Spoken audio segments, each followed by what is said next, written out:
Hello, welcome to our Ria Farms very planted farm tank.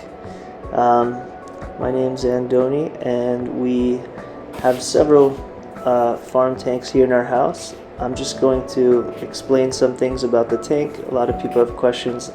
We get a lot of questions on Reddit, so I'm just going to read some from the chat we have here, our Reddit post.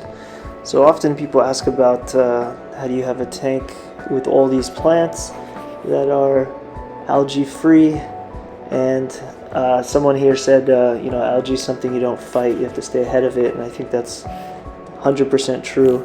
There's always going to be a little bit of algae, but as long as you're winning the war, the nutrient battle against algae, then you'll be alright. For this tank, it took several months to find that right balance.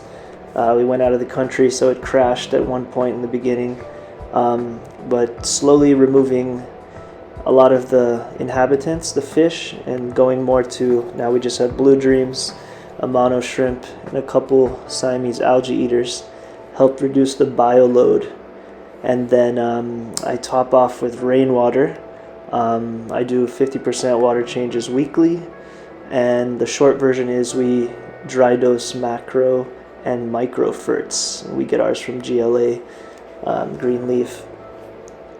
So people also ask, how do you get the rainwater on demand? And well, I have a giant tote outside, 40-gallon tote with like a mesh over it, a metal and plastic mesh, and I collect rainwater, use that for our Echinodorus, use that for our farm tanks just to top off during the week.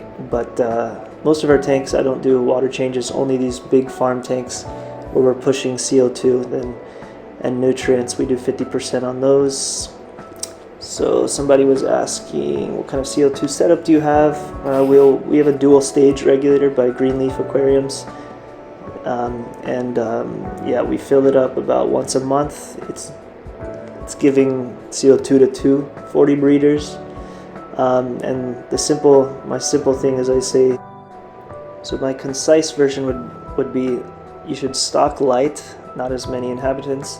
In the beginning, start with shrimp, plant heavy, lots of plants, as many plants as you can in the beginning, and then dose your ferts and have your lights at a lower setting, and then slowly titrate upwards, increase the ferts and as well as the lights, and then that will help combat the algae growth. So if the lights are too much, the ferts are too much, you could scale one of those back before there's a huge algae outbreak, and then you can find that sweet spot.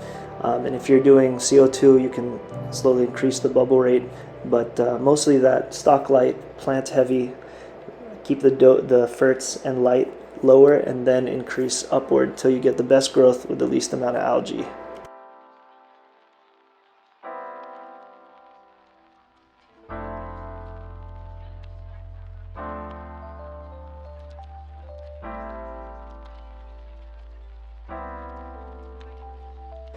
So here I'm just changing settings. You can see this is an SB reef. It's about like 30 inches.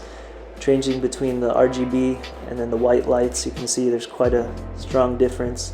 The reds really come out with the strong RGBs, blue, reds, greens, and then the white light is also extremely strong on this light. So one of the tricks to this tank is the plants are actually in separate pots. Here's the side view. Very nice view. Most of the plants are in some sort of pot which has Amazonia 2 as well as 88 root tabs.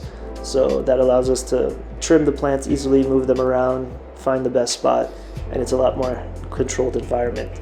So yeah, I'll put a description of as many plants as I can in the bottom, as much time as I have. There's like 30 or 40 plants in here, but that's our 40 breeder. Have a happy holidays and hope everybody stays safe. Take care.